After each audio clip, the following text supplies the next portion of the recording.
are not aware about the features of this basic derivative instrument. What we will do, before we start any derivative related points, first I will explain what is that derivative product.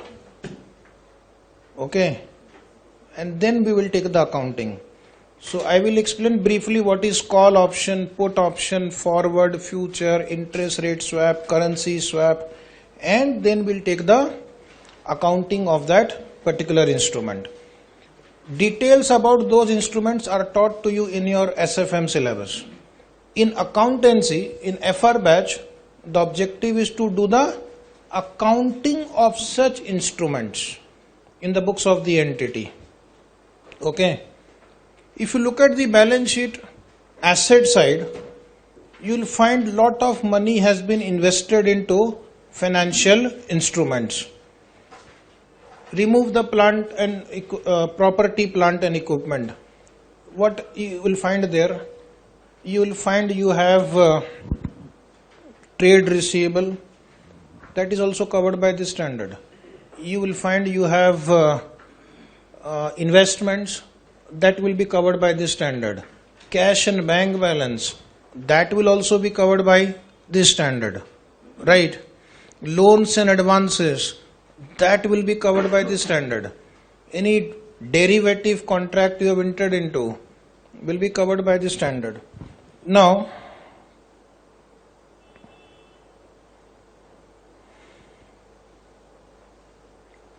under current Indian GAAP, means let us go back to your happy IPCC and intermediate days. You have studied accounting standard. There is no comprehensive accounting standard for financial instrument, which is the only standard which deals with financial instrument. There is one AS 13, accounting for investment, and some discussion of forward contract is also there under accounting standard 11, effect of changes in foreign exchange rates. And then there is a guidance note issued by the ICI. There is a guidance note issued by the ICI. Okay. There is a guidance note issued by the ICI dealing with derivatives. Dealing with derivatives. There is a guidance note issued by ICI dealing with derivative. This is the only document commentary available on financial instrument in our accounting standard and guidance note. But under Ind AS, there are 3 comprehensive standard drafted on financial instrument: 109, 107 and 32. The scope of financial instrument is so wide that it could not be contained in one single standard. So one standard 32 only deals with presentation of financial instrument. How the financial instrument should be presented in the balance sheet, profit and loss statement. One standard is only for disclosure requirement. All disclosure relating to financial instrument, they have shifted to one standard called disclosure. Financial instrument disclosure, Ind AS 107. Right. The disclosures are also important, not for the exam purpose only, but also for the users of financial statement, because disclosure will give you information about risk and return. That will help the investor to evaluate the performance, understand the risk and take a more informed decision. Okay. Ind AS has now become mandatory for many type of companies, especially the listed companies and companies whose net worth is more than 250 crores. Not only these companies, their subsidiary, associates and joint venture and parent company will also follow Ind AS. So therefore, now many companies in India will have to apply Ind AS. And if you have to apply Ind AS, you have to apply Ind AS 32, 107 and 109 also. These are comprehensive standard, very useful standard for the users of financial statement, for the management, for the shareholders, for stakeholders, because they will help us to understand the risk and return better. Lot of research have been put into in drafting of these three standards. Is it right?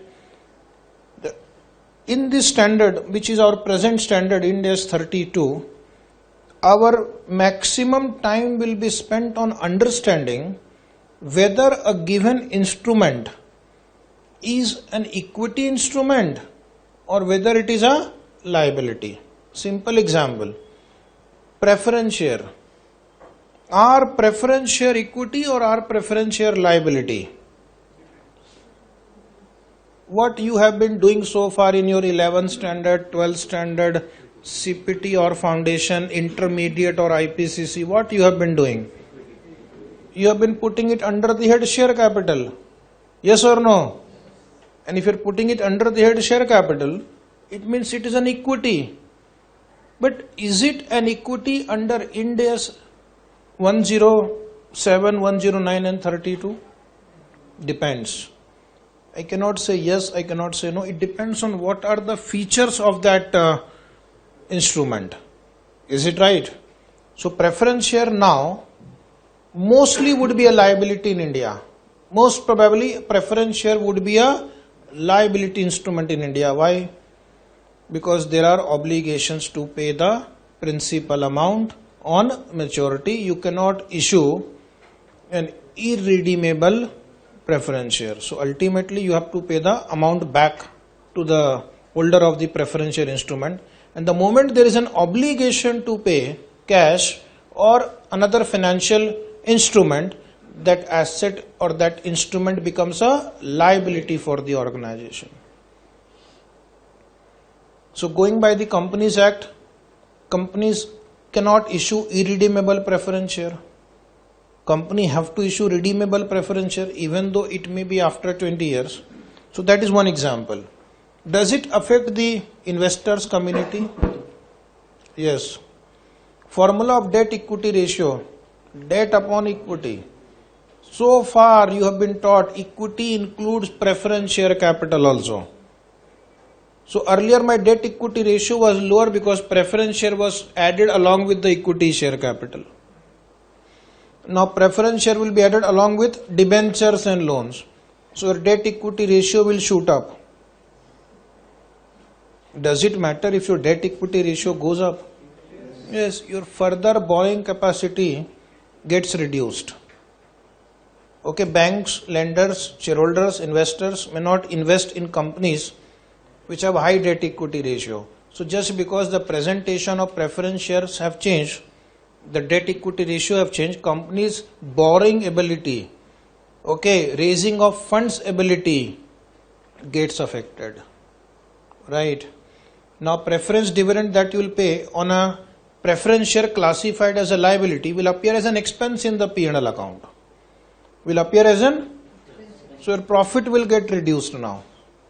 Your profit will get affected. Profit will get affected means your, let us say, return on investment and such ratios which are linked to the profit figure of the company will get affected. Right? If you have issued a convertible debenture, in this standard we will see later, you have to divide that convertible instrument into two. Some portion of it is liability. That is the amount of cash that you have committed to pay will be a liability. But balance portion can be treated as equity.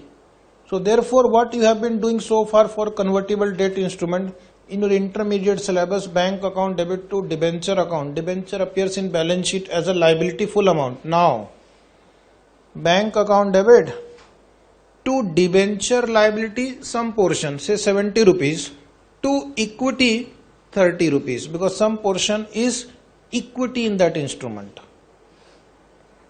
That is written here. The distinction between equity and liability itself will now need careful consideration with the substance rather than legal form driving the classification. This standard focuses more and more on two things: substance over form and fair value. Like a convertible debenture, it is one instrument. Legally it is one instrument, but for an accountant it is a combination of two instruments. It has some equity component, it has some debt component. Since the accounting of equity and debt is different, the standard says divide equity, debt. Debt account it like a debt, equity account it like a equity. Okay, so this will again affect my debt equity ratios, many performance ratios. Okay, under Indian GAAP, the use of fair value is limited to current investment. Indian GAAP, when I am saying, it means your accounting standards, okay, which you have learnt in earlier syllabus, where fair value was not used much. Only for valuation of current investment, if you remember AS 13 says current investment will be valued at lower of the two, cost and fair value. That's it. Otherwise, most of the standard deal with historical based accounting only. Long term investment under AS 13, usually at cost. If there is a permanent decline, make provision. But under Ind AS, in the beginning only, all financial instrument will be measured at fair value, and many financial instruments subsequently will also be measured at fair value. So fair value will get lot of importance in this standard. In some problem we have to learn how to compute the fair value also. Present value calculation. Under Ind AS, an entity will be required to classify financial assets as subsequently measured either at amortized cost or fair value on the basis of both the entity's business model for managing the financial asset and contractual cash flow characteristics of the financial asset. Beyond the scope of your intelligence right now, this paragraph.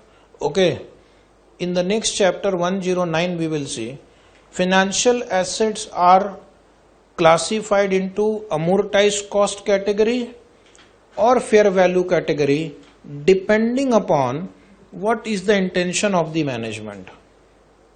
The intention of the management can be to buy and sell the financial asset. The intention of the management can be to hold the financial asset till maturity. Okay, so accordingly the classification will be done. So that we'll discuss in the next chapter. Therefore, a substantial amount of judgment will now be required to determine the correct classification. So one of the challenges before the accountants today in corporate offices is what should be the classification of this financial instrument. What should be the classification? Because altogether a new standard has come to you and they are very complicated in terms of their characteristics, features, conditions. So you have to understand first what condition needs to be fulfilled so that it will fall under this category or this category or this category, because subsequent accounting will depend on the classification. Subsequent accounting will depend on the classification. If you classify as fair value instrument, every time the fair value will change, you will have to change the fair value and gain or loss will be recognized. If it is classified as amortized cost instrument, then change in fair value is not recognized every time when it changes. Okay. So I have made a small summary of what we are going to do. These three standards are comprehensive standard on financial instrument. Focus of these three standards is on substance over legal form. All financial instrument will initially be measured at fair value. Subsequent to initial recognition, the accounting depends on the classification. Day one accounting may be same for all of them, almost same. I won't say same, but almost same, irrespective of the type of financial instrument. But subsequent accounting will depend on the classification. So in this standard, financial asset will be divided into three categories and financial liability would generally be divided into two categories. So which are the three categories of financial asset? Today just basics, detailed discussion later. First is called amortized cost category. Second is called FVTOCI. FVTOCI, fair value through other comprehensive income, which means if the fair value of these instruments will change, that will be routed through other comprehensive income segment of the statement of profit and loss, part B. And then FVTPL. What is FVTPL? Fair value through profit and loss account. It is similar to the second category, but the change in fair value is routed through profit and loss account. Lot of criticisms have come for issuing this standard. Why? Because now if there is a increase in fair value, it is a gain. I purchased share of Reliance for 500 rupees. Price has become 1000 rupees at the end of the year.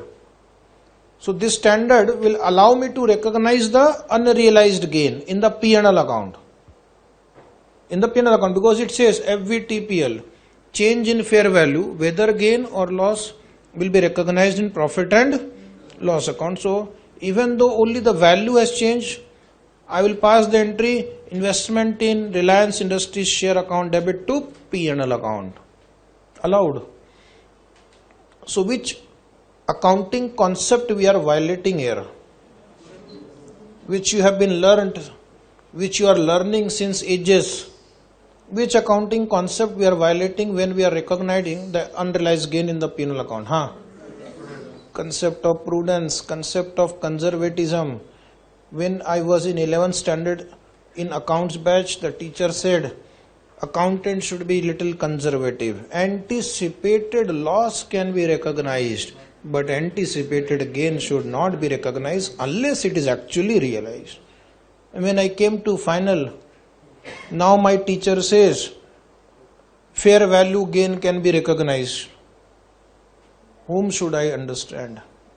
Should I listen to my 11th standard teacher or the CA final teacher? Or should I go and take refund from that 11th standard teacher for giving us wrong information? Is it right? In India, this Ind AS got delayed for many years. You may not be aware. We wanted to introduce in India somewhere around 2008. 2008, we started the process.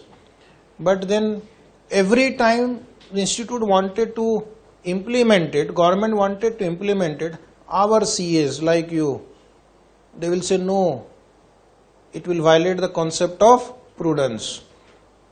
Is it right? But then now we have decided to go ahead. Okay, we have to become a global superpower. So our financial statement should also be as per international standard. Our financial statement should be what the foreign investors want. Is it right? So basically the thinking process has changed from a P&L account centric financial statement to a balance sheet centric financial statement. Balance sheet should be correct. Balance sheet should be as correct as possible. P&L account is a residual statement. So in balance sheet, my asset, liabilities, as far as possible, should be close to their fair value. Is it right? Should be close to the fair value. So if somebody wants to know what is the net worth of this company, he should get a more realistic figure. My present accounting standard and what is taught in my 11, 12 BCom classes gives me a balance sheet which is actually useless. It is only for filing some income tax return and some company law return. It is of no use to the investor. There the investment in Reliance share may be appearing at 50 lakh rupees, whose market price right now is 2 crore rupees. But that the investor will never get to know.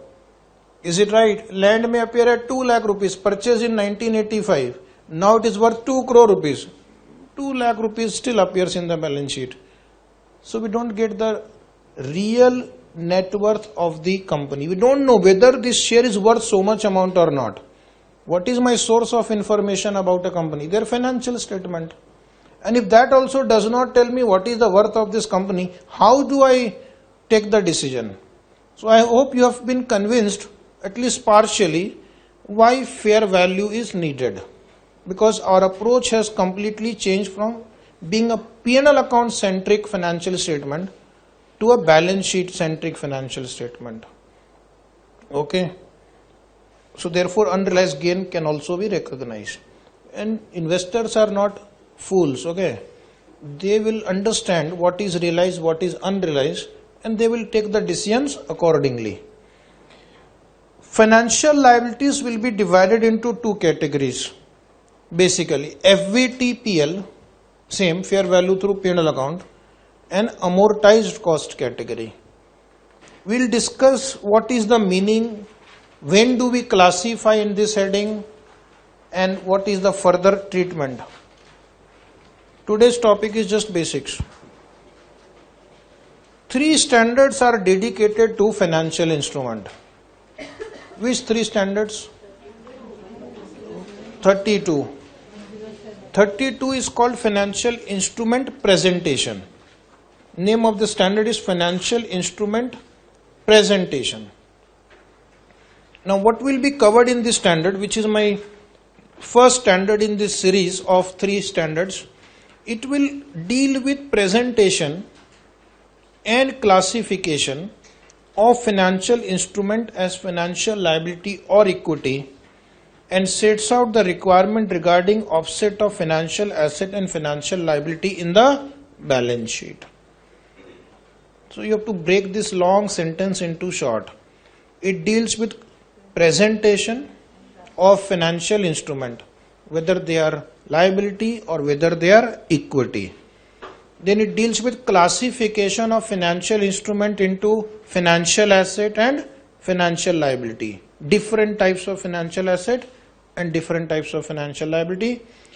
And then it deals with one more important event. Can we offset a financial asset against a financial liability in the balance sheet?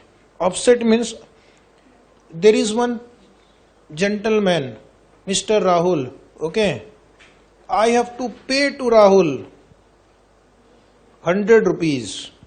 I have to receive from the same Rahul 150 rupees. Pay Rahul 100, receive from Rahul 150. How will this information be presented in the balance sheet?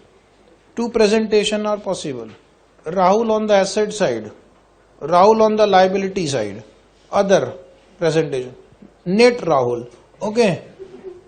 Whichever is lower will cancel it, balance amount will appear on the asset or the liability side.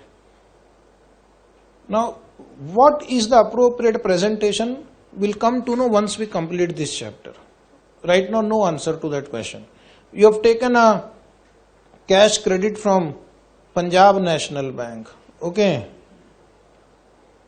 and you have a current account with ICICI Bank. Can we set off? Cash credit is appearing on my liability side 1 lakh. Current account balance 1,50,000. Can I show current account 50,000 only net of CC or overdraft? No, because these are 2 different parties. But that will also be taught to you in this standard. Is it right? So when can you set off? When you cannot set off, will be covered by this standard. Then Ind AS 107, a relatively simple standard, because it only deals with disclosures relating to financial instrument. For the student, this may not be a very important standard because there is no thrill involved there. Long list of disclosure requirement running into 10 or 12 pages are there, which I am going to read. You'll go to sleep and then the chapter will get over. That is how the standard is completed in the class. But in the exam you have to remember. But for the users, it is an important standard because they understand the risk, return, future cash flow, the long-term survival of the company after going through the disclosures given related to financial instrument. So the standard is not drafted for the student, of course, it is drafted for the long-term investors who put their billions of dollars in one company, so they should know what kind of risk they are taking. Is it right? It is useful for analysts. It is useful for the investment banking companies because they have to recommend to their client whether to put their money in this company. It is useful for mutual fund analysts who put thousands of crores of rupees in one company's share. Okay. So in future when you will become CA and you join some financial companies, they will ask you to read the disclosures given in the notes to account to help the shareholders or help the client whether this company should be invested in or not. And then one of the most important standards out of the three is 109. This is the main standard actually, where we are going to learn recognition and derecognition principle relating to financial asset and financial liability, classification of financial asset and financial liability into different categories, measurement of financial instrument. Then that standard also deals with some critical issues like impairment of financial asset, hedge accounting, and one more subtopic I will take there, securitization. Have you heard securitization? Which is nowadays very popular in India. I will write for you. Securitization of financial asset, that means selling your financial asset to other entity, is securitization for a amount. But then how to do accounting of that? Is it right? Is also a challenge. So that will also be one separate topic for discussion, might take one full lecture also. Securitization, hedge accounting, derecognition, recognition, measurement, impairment, classification. All this will be covered in detail in next standard, Ind AS 109. So the sequence in which you have to study is first study 32, then 109, and then 107. Then you will wonder why 109 was issued later and 107 issued earlier. Earlier there was an old version of financial instrument, Ind AS, not Ind AS, IFRS 39. But then what they did, they scrapped that IAS 39 or IFRS 39 and issued a brand new standard 109. Okay. In USA, a lot of financial crises have taken place. In Europe also, financial crises have taken place. Although many reasons were involved for financial crisis, one reason is also investors were not given adequate information in the financial statement to take the to make decisions about the risk and return. The need of investors in present time, this financial instrument standard, which was earlier IAS 39, was completely revamped. Okay, and after 4 or 5 years of research, they came out with a brand 109, which is IFRS 9. The counterpart is IFRS 9, and we have almost copied and pasted under the name Ind AS 109, because Ind AS is a converged version of IFRS. So you can see it is a copy-paste version of IFRS subject to some minor changes here or there. Okay. What about the calculation of fair value? This standard says, I am already too tired with so many items. Please go to 113. They will tell you, they will guide you at every stage how to estimate the fair value. So that standard we will not take 113 right now. Otherwise that is also a continuity. Continue. Previous paragraph, there were 2 only methods for financial liability, but 3 for financial assets. Why so? Why there are 2 financial liability and 3 financial asset? Standard setter may not have thought that as an important category. Is it right? So assets are given more priority than the liability as far as accounting is concerned. Liability is a liability, but asset have a lot of role in the company's valuation. we need to understand the risk and return of asset more. So hence more emphasis is on the asset part compared to the liability part. That may be the reason. Now our Ind AS 32 starts after that common introduction of all the three standards. First we'll begin with the objective of Ind AS 32. Already discussed in the first page. Once again, no problem. This standard will deal with basically three items. First is classification of financial instrument into financial asset, financial liability and equity instrument. That means we will see the definition of financial asset, financial liability and equity, and then how it will be presented in the balance sheet. Then it also deals with the classification of related interest, dividend, gains and losses. So if you have a financial liability, you pay interest on that. If you have equity, you pay dividend on that. So dividend paid on preference share. Tell me, is it a dividend or an interest?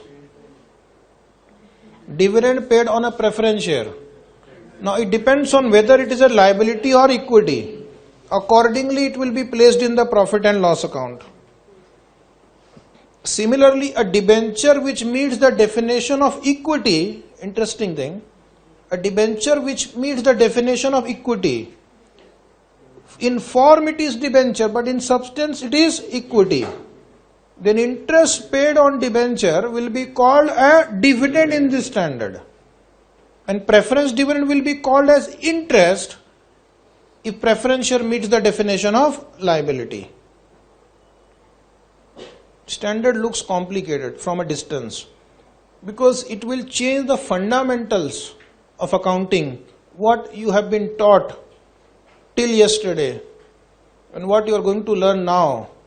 Sometimes it is very disturbing. You will lose peace of mind also. But for last 5 years, 6 years, some of you 10 years, will say, I have been learning this. And now you are asking me to unlearn all those things. What a colossal waste of time. Is it right? But can't help it. We have to move forward. Okay, new system you have to learn, new concept you have to learn, and old concept you have to give up. Right?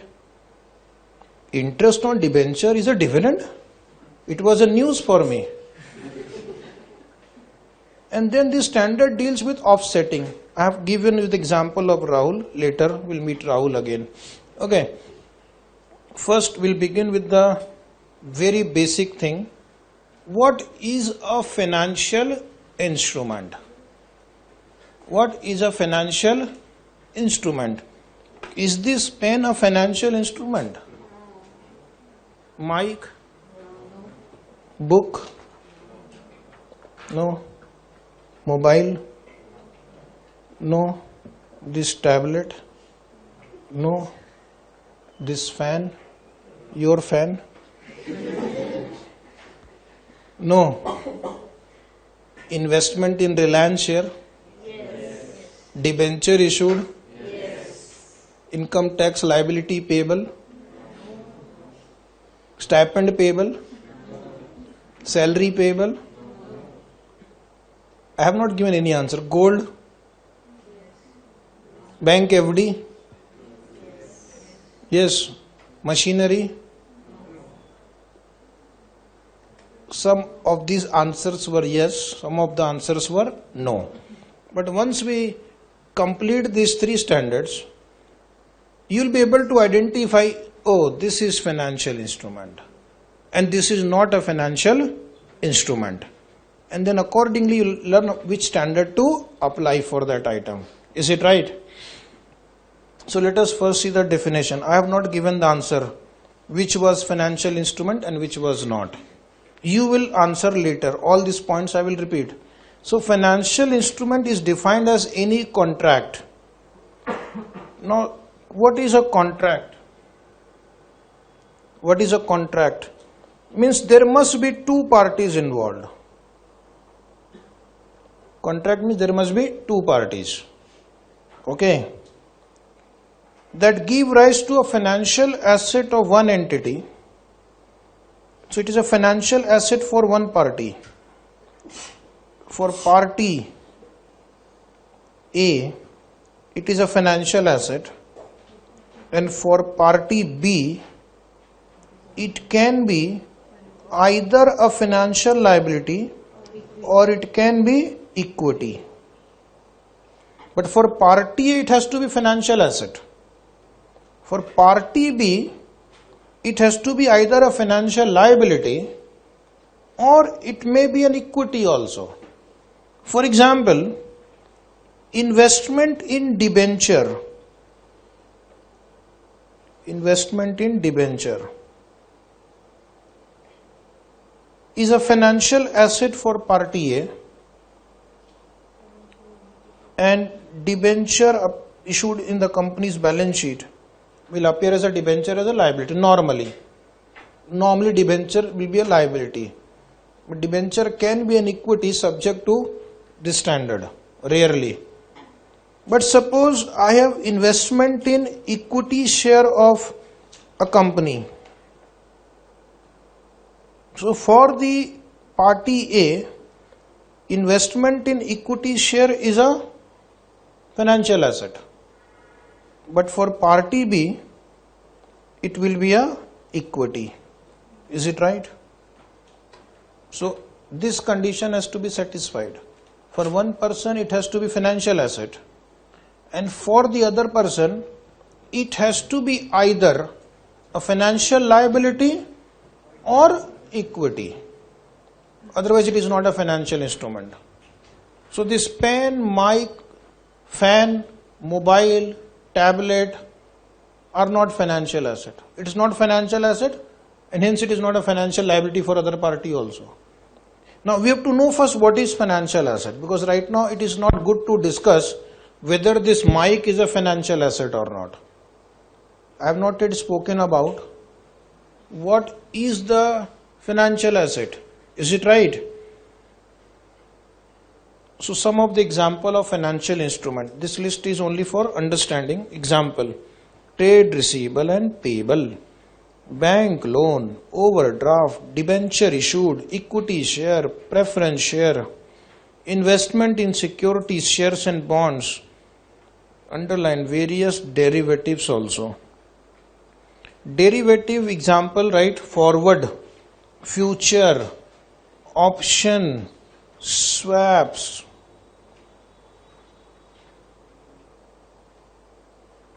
Have you heard? Have you heard such names? Forward, future, option, swaps. If you have heard, it is good. If you have not heard, don't worry.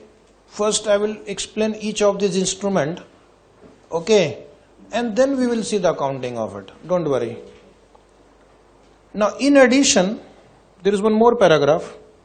In addition, some contracts to buy or sell non-financial items that would not meet the definition of financial instruments are specifically brought within the scope of the financial instrument standard on the basis that they behave and are used in a similar way to financial instrument.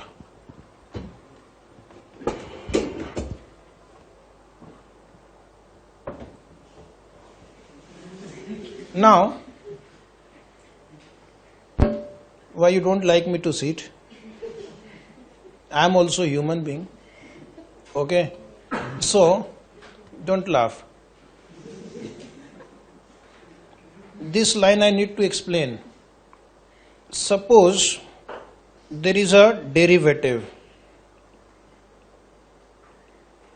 Derivative contracts are contracts where you enter into buy or sell something at a future date. But the price is negotiated now. Delivery will take place at a future date. On the date of entering into the contract, either no investment is required or very low investment is required. That is derivative. First, it is a contract to buy or sell something at a future date. no investment is required or very little investment is required. Derivatives can be settled in two ways. Derivative can be either settled by delivering the underlying item and receiving the cash. So if suppose there is a contract between Rahul and Donald, why are you so obsessed with this person? I don't know. Anyway, your choice. Rahul has agreed to buy 1000 shares of Reliance Industries Limited from Donald after 6 months. Rahul has agreed to buy 1000 shares from Donald after 6 months at 1000 rupees. So this will become a derivative contract. Okay.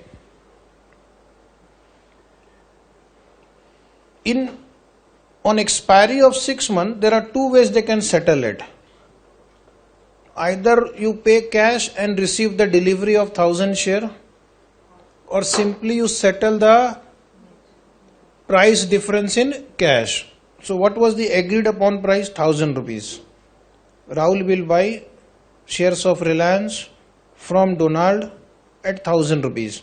After 6 months, share price of Reliance is 1050. So who will pay to whom the difference? Donald will pay to Rahul 50 rupees. Is it right? So 50 rupees Rahul will get. Now let us just change the example to explain this point. Rahul and Donald may enter into a contract to buy or sell non-financial item. So Rahul says to Donald, I want to buy gold from you. Gold is a non-financial asset. Gold is a non-financial asset. After 6 months, 1 kg gold at 35 lakh rupees.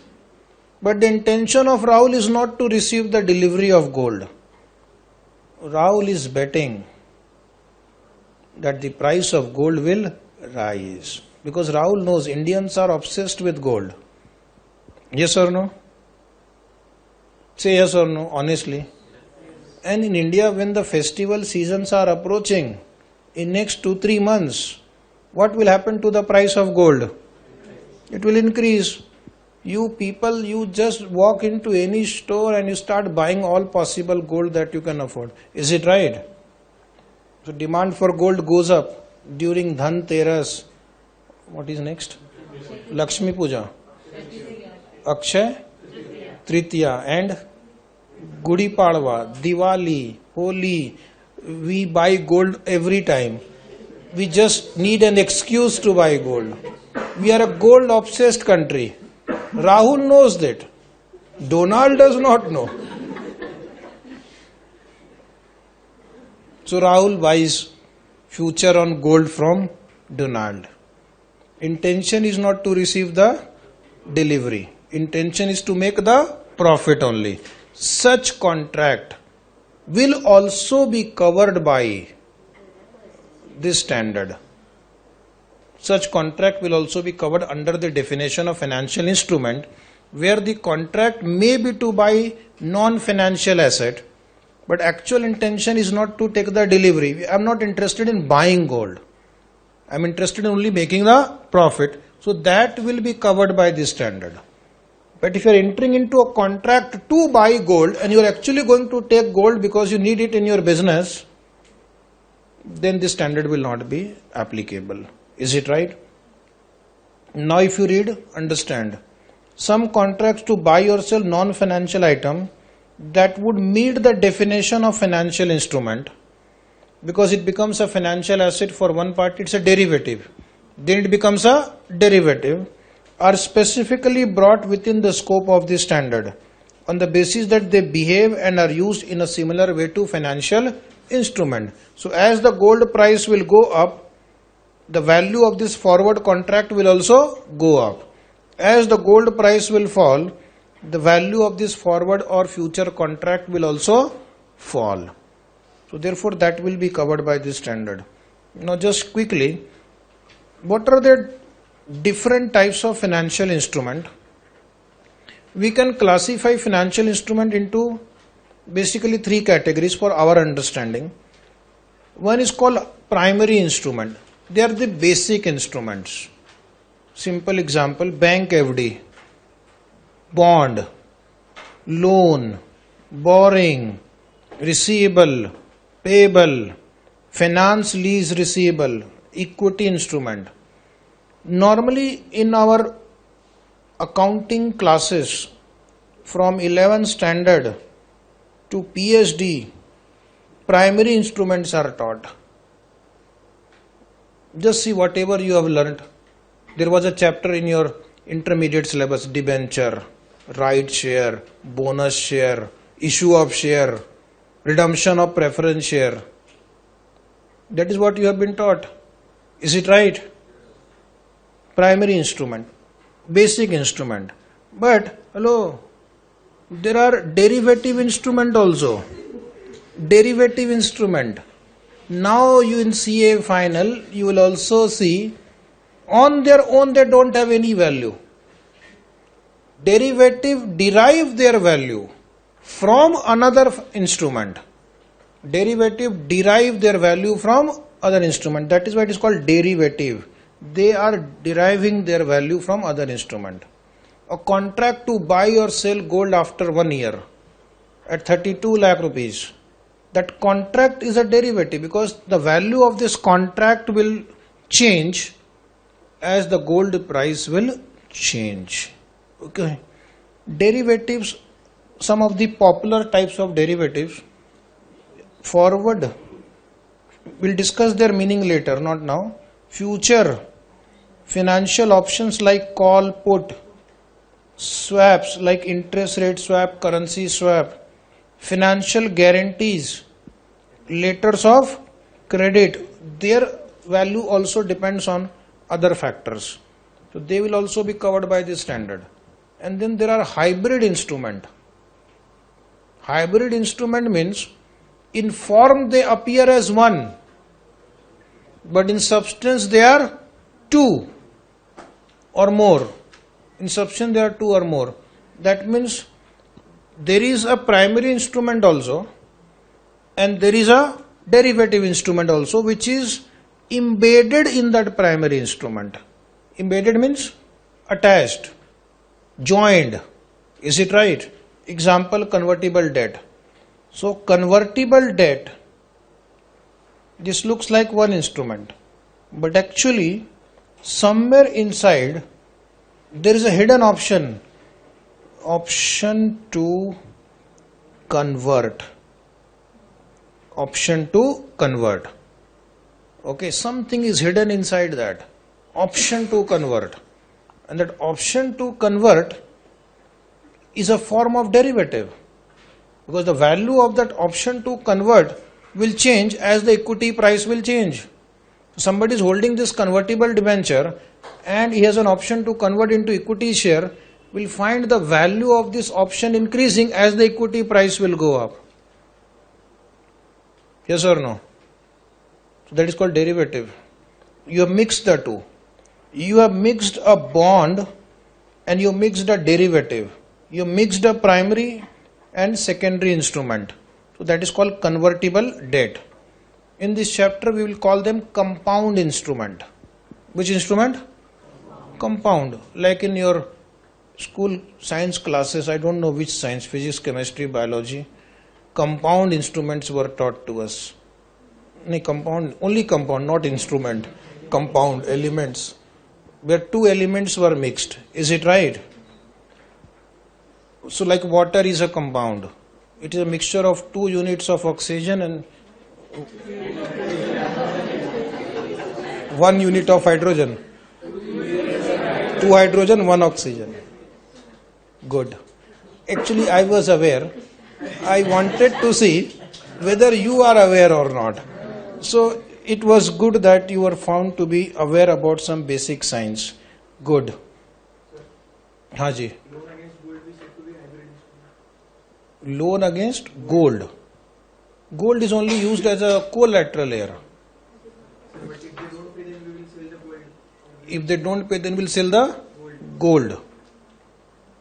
How should we classify? It will be treated as a loan only. Derivative or Primary. some qualities of hybrid also. Some quality of hybrid.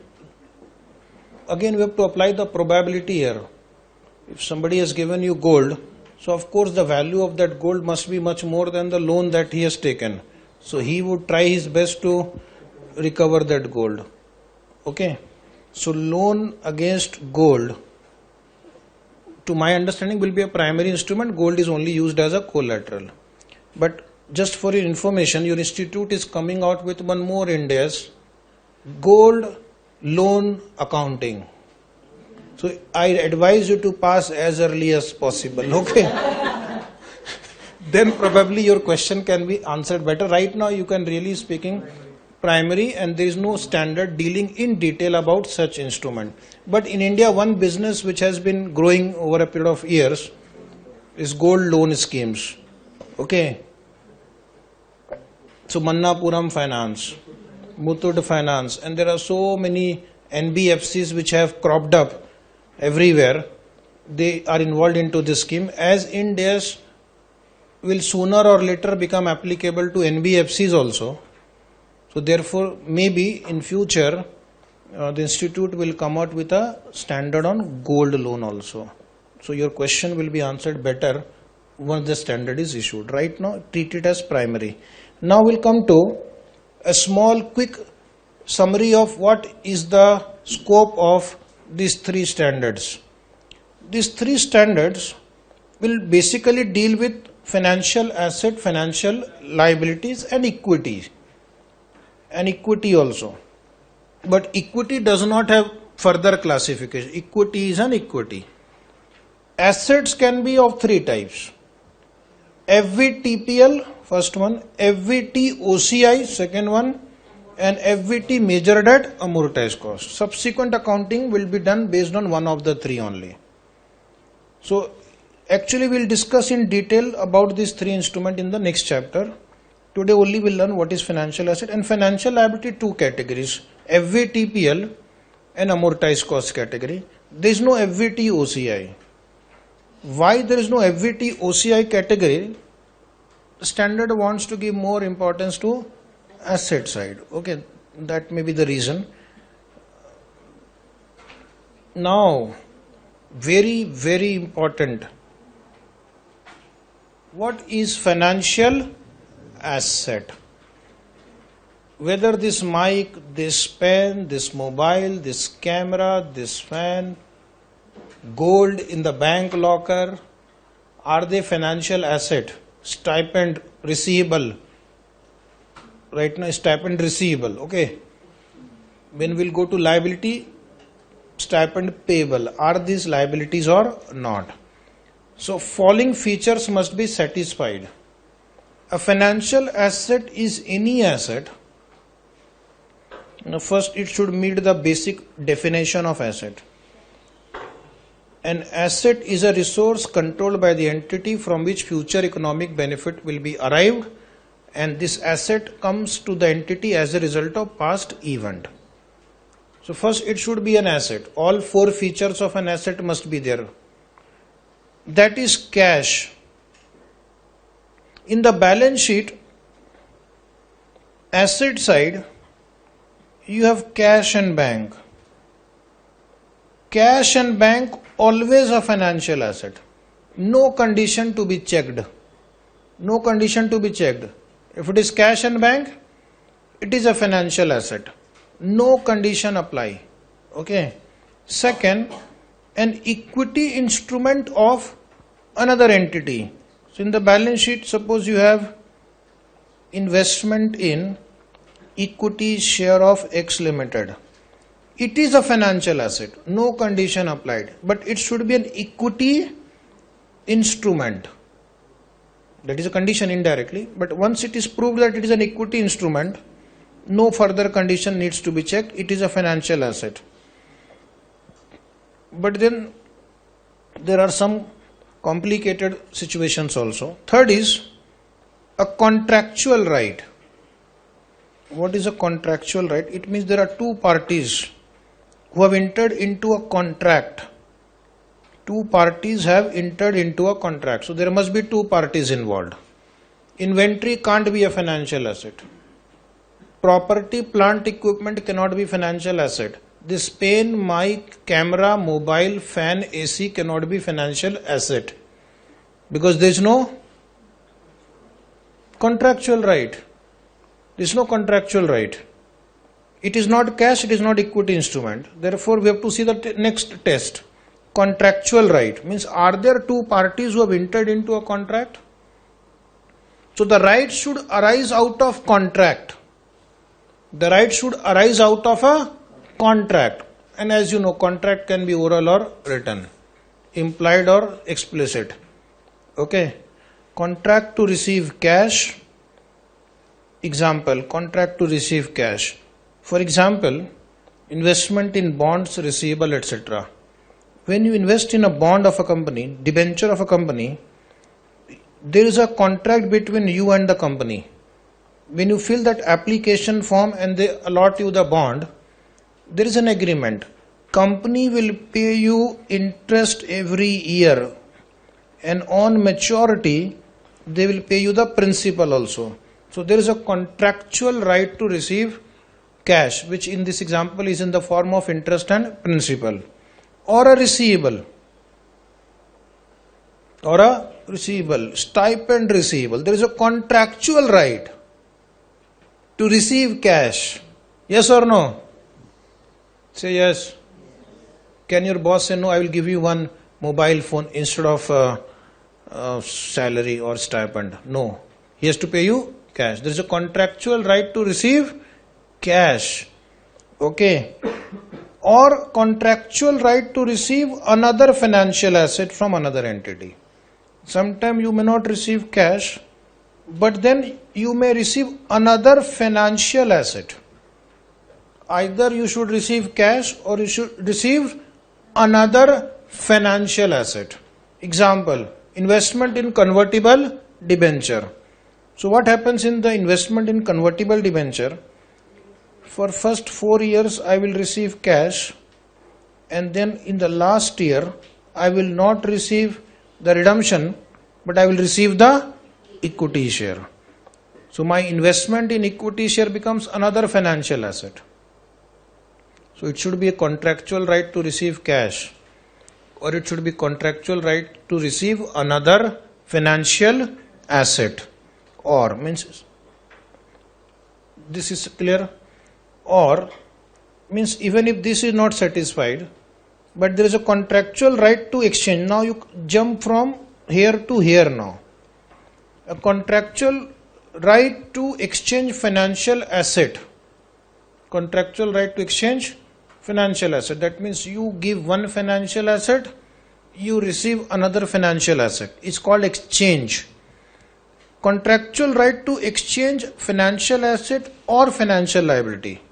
So you give one financial liability, you take another financial liability. Okay. So that means there is an exchange between you and the other party under conditions that are potentially favorable to the entity. Under conditions that are potentially favorable to the entity. So as we'll move ahead, the definition becomes more and more complicated. So first I will take a small example. Let us say I will write A and B. Okay. A and B enter into a contract.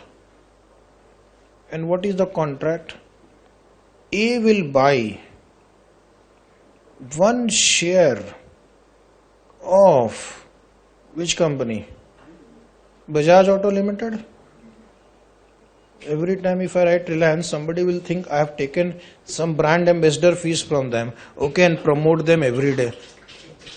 There is no such fees received by me, okay. So Bajaj Auto at 2,500 rupees. A will buy one share of Bajaj Auto at 2,500 from B on 16th August 2020. Is it right? Example. And now our balance sheet date is 31st March 2020. We find on our balance sheet date that the price of Bajaj Auto Limited, in short it is written BAL, has increased to 2,550. Has increased to 2,550. So this contract has become favorable to which company? A Limited. Because A will pay, see on below I am writing, A will pay 2,500 to B will have to sell one share to A, but the value of this one share now is 2,550. So don't you think A has a contract which is potentially favorable to the entity A Limited? So I am holding a contract. I am holding a contract which I have turned in my favor, where on settlement I will pay less and I will receive more. I will pay less and I will receive more. So such contracts are called favorable contract. And under the definition of financial asset, such contract where you will exchange one financial asset with another financial asset under conditions that are potentially favorable is called financial asset. Okay. One more example. But then this is a difficult example of call. Call option. Sir, what is call option? Call option means right to buy. Previous example was an example of a forward contract, right to buy and obligation to buy. Call option is a right to buy, but not the obligation to buy. Okay, this is usually the definition of call option given. It is an option because you have a right to buy, but not the obligation to buy. So A and B are two parties. A has a right to buy but not the obligation to buy. Then you will think, if you are a first time learner of option, why would B enter into such contract? What is the benefit to B? A has a right to buy but not the obligation to buy. So of course A will use his right only if it is favorable to him. A will not use his right, but it's not favorable to him. That means B will either lose or B will not lose. But B will never gain. Why will B enter into such contract? B says, no, I don't want to enter into such contract. What is my benefit in this?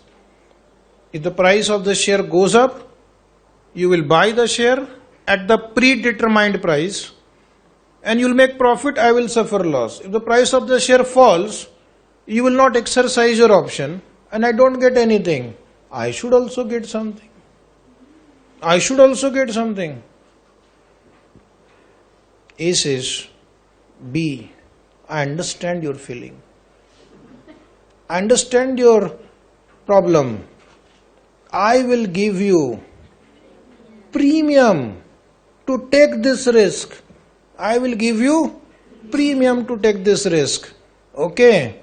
In case if the option does not get exercised, you will also gain. What will you gain? Premium. But if the option gets exercised, you may lose also. So who is taking the risk? B. A has transferred his risk to B by paying the premium, so that if the price rises, A will gain. Price falls, A will not lose. B would gain if the price falls because the option would lapse and the premium received becomes his income. It is similar to insurance. What happens in insurance business? You pay a premium for your motor vehicle, 20,000 rupees. You have a BMW car. If nothing happens to your car, you lost the 20,000 rupees premium. Insurance company gained 20,000 premium. But if suppose something goes wrong with your car, then the insurance company will pay you 20 lakh rupees, the value of that car. Is it right? So therefore, there must be some profit potential for both the parties for the contract to come into existence. Understood? Now the story is not over. I was only explaining call. Now I have to prove why call can be a financial asset. A has a right to buy one share of ITC company for say 700 rupees. A has a right to buy one share of ITC at 700 rupees. On the balance sheet date, the ITC share is trading at 800 rupees. Okay. Has the contract turned in favor of A? Say yes. Has the contract turned in favor of A? Yes, because he has a right to buy at 700 when the market price is 800 rupees. So therefore this will become a financial asset for A. At the same time it will become a financial liability for B. What is asset for one party should be a financial liability or equity for another party. Understood? So now we'll continue tomorrow.